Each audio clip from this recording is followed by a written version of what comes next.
Hey everyone, this is Max at Maxi TCG. Thank you for joining me in another video. So in this video, we're going to go over monster cards in Yu-Gi-Oh! This way you can understand all the information that's presented on the cards, you know how to process it. Then we'll also go over the basic summoning mechanics. Some stuff we will leave out that I don't think is really needed to get the big picture understanding and to kind of start playing this older school method that we've talked about. Because I think it overall just adds too much information for newer people. They don't really need when just getting started with the basics. But we will cover those when we go over the rulebook step by step and cover all the different summoning mechanics. Alright, so to get started, we're going to go over how to read a card. So there's 6 different sections. You have the card name, the level, attribute, the type, the card number, the attack and defense points, and the card description. So the card name is where the name is going to be for the card. The level is going to be here, represented by stars. The attribute is going to be in the top right corner. You'll see it says here Earth. It's covered up a little bit. And then the different attributes will also have different colors to help visualize it. Then the card type is going to be insect. And then we're going to see card number. Here, this is going to tell you where the card came from, so what set. Then 6 is going to be the attack and defense points. So ATK will be 450 attack, DEF will be 600 defense. And then the 7th section is card description. This is where you'll either find information out about the card. If it's a effect monster like this one, see it's a flip effect, so we'll go over how that works with summoning. And it says target one monster on the field and destroy it. This is a normal monster. Instead of having a brown border, it'd be more yellowish. And it would just have a description about the card, but that wouldn't affect the gameplay in any way. It's more of a lore thing. Alright, so again, there's more detailed description in the rulebook version and on my guide for that.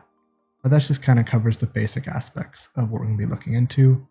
When it comes to the most important things on the card, it's probably really just going to be the effect is probably going to be the most important thing, then with the attack and defense, then level, attribute, and type. Alright, so now what we're going to do is jump into the summoning. So we have a basic thing about summoning here, is a player is allowed one normal summon, normal set, tribute summon, or tribute set per turn.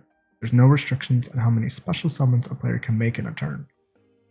So just from understanding this basic part right here, special summoning is going to be very key due to the fact that there are no restrictions on it.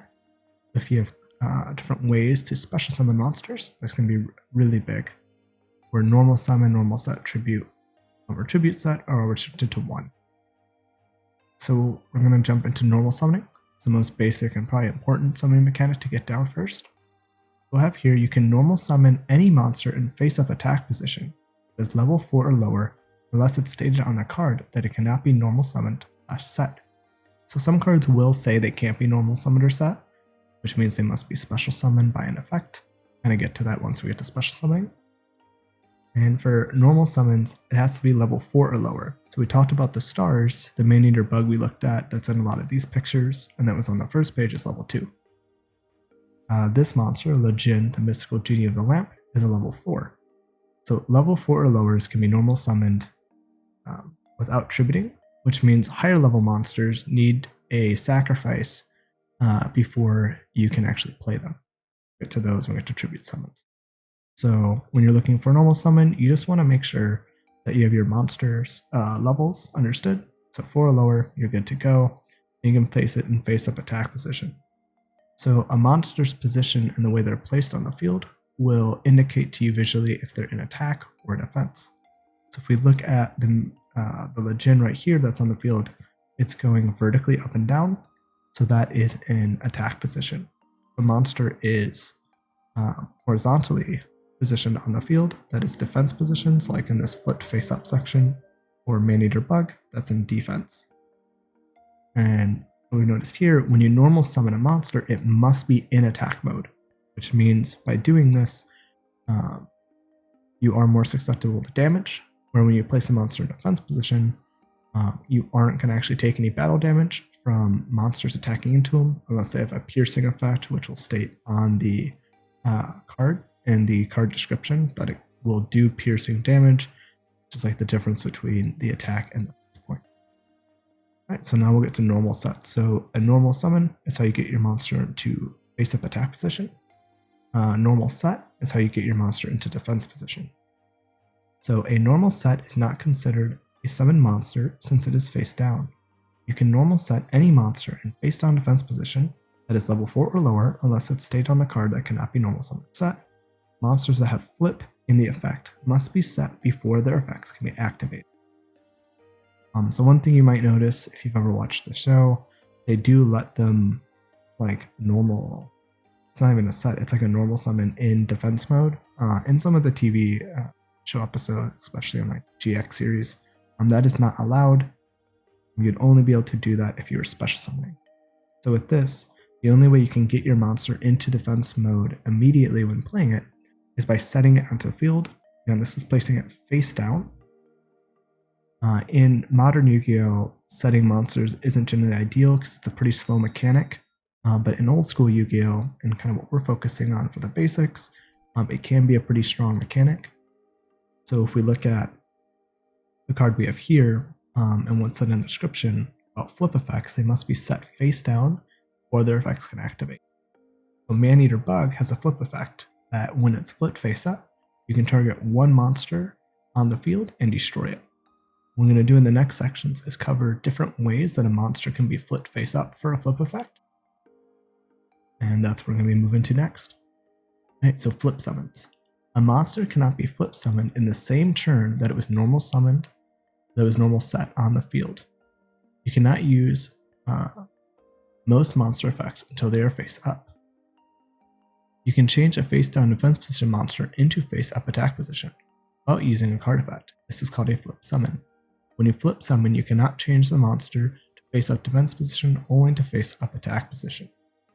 So this is one of the ways that you can get a Man-Eater Bug to be flipped face up on the field to trigger its effect to destroy a card.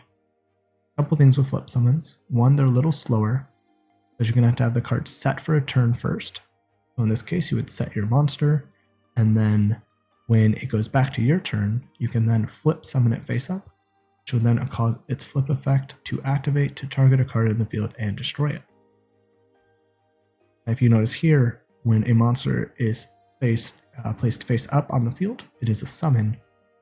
But when it's face down, it's considered a set. So it's not really considered summoned until it's actually flipped face up. So you might wonder, okay, well, what happens if I don't do it? So when you're flip summoning a monster, it's an action you're performing. It's not like an effect or anything. It's something you're committing to as the player. But what if your opponent attacks into your monster? And that's what we're going to get into next, is flipped face up. So a flip effect monster can also be triggered when flipped face up, by a card effect or by being attacked into. This keeps the monster in face up defense position. This is different from a flip summon, since the card's owner is not deciding to summon it.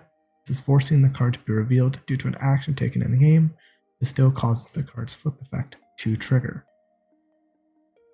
So what's going to happen in this example is if your card's attacked into. So we have Jin, the mystical genie of the lamp. That's what your opponent summons. 1800 attack, you have your set Man-Eater Bug.